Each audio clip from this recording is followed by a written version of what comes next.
What's up, homies? It's your boy Pyrospector. I've actually recently gotten into Beyblade X, and I'm currently running out of space in my storage. So the topic of today's video is actually going to be how to turn any case you have on hand into a Beyblade collection carrying case. So for today's case, I'm going to be using this Pelican 1400 that I've just had sitting in my closet for way too long. So all you're going to need for this is going to be any case you desire that can hold multiple bays, as well as some foam. So let's get right into it. Step 1. Deciding the layout. First, I decided to measure the height of the tallest Beyblade I had before the release of CX, which was Leon Crest 385 disc ball, which was around 40 millimeters. Second, I decided to measure the widest blade that I had, which was Wizard Rod with about 50 millimeters. I then started planning out the layers of the case. The bottom layer will have blades sitting upright, and the top layer will have display blades or bays with the bits sticking through the top.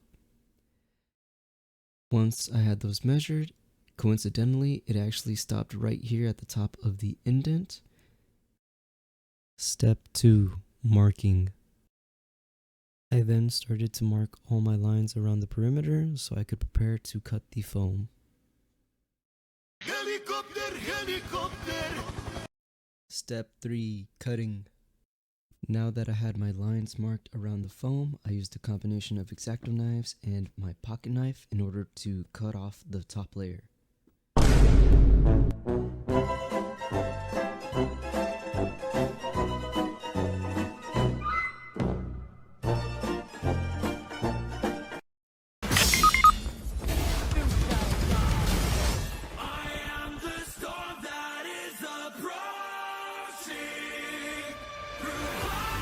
Daddy, chill.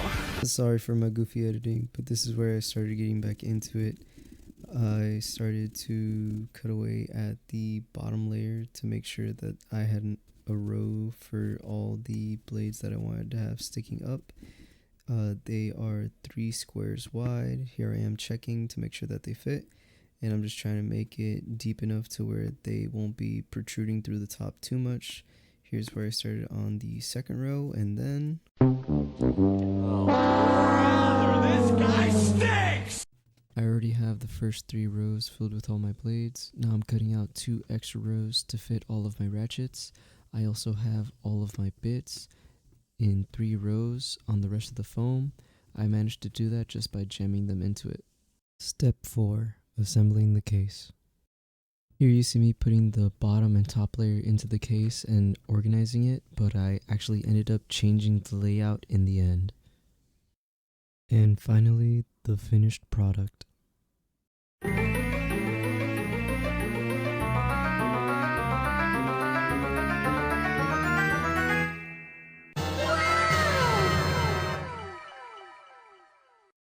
Alright guys, so don't forget to decorate your carrying cases with your favorite stickers, as well as I did change the layout whenever I was making the second layer. As you can see, the top layer is going to be for all the bits as well as my favorite display bays, and then the bottom layer is going to be for all my blades and my ratchets combined together in those 6 rows that I cut out. So this is what that looks like.